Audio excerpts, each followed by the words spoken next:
I understand. I've listed a long time, and I used to talk about the wobble. I would like to live life where I have better control of my wobble and can keep it at a high vibration and can notice those moments when the lions are coming. The way you do that is by looking at manifestations that you've already accomplished that you feel happy about and milking the appreciation that you feel.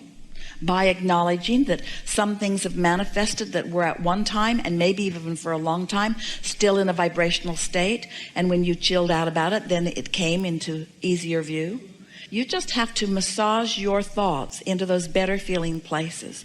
That really is the work. And we know, friends, it feels counterintuitive to humans who have been counting on your action to make things happen. But it is our promise to you, your action is minuscule in comparison with the power and the leverage of alignment with this vortex.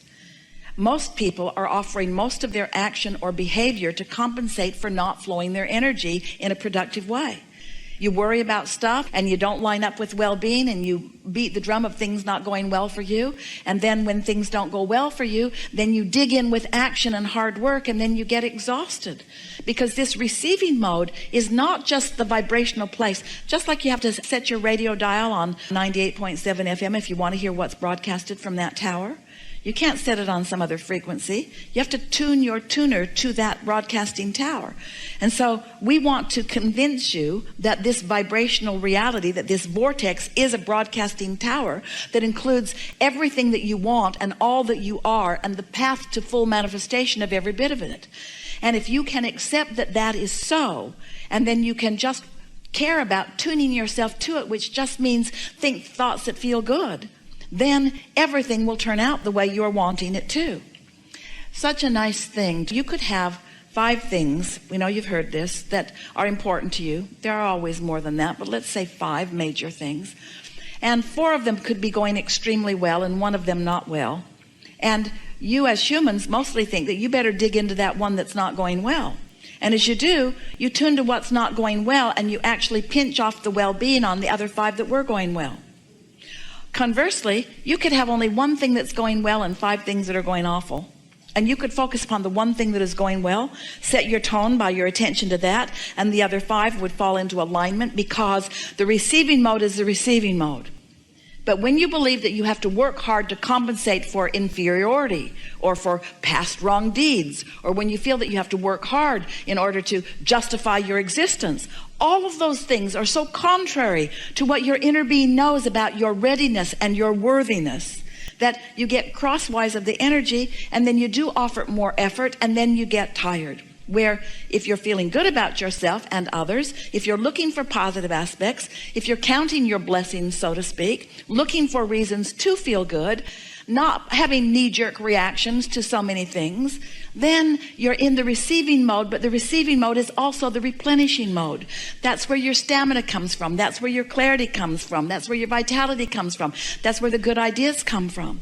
But most humans, we love you so much, you know what's coming next. You are reacting to things.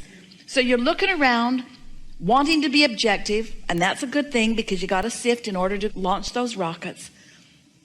But as you're looking around, so often, instead of identifying what you want and running with it, you are having a reaction to what you don't want.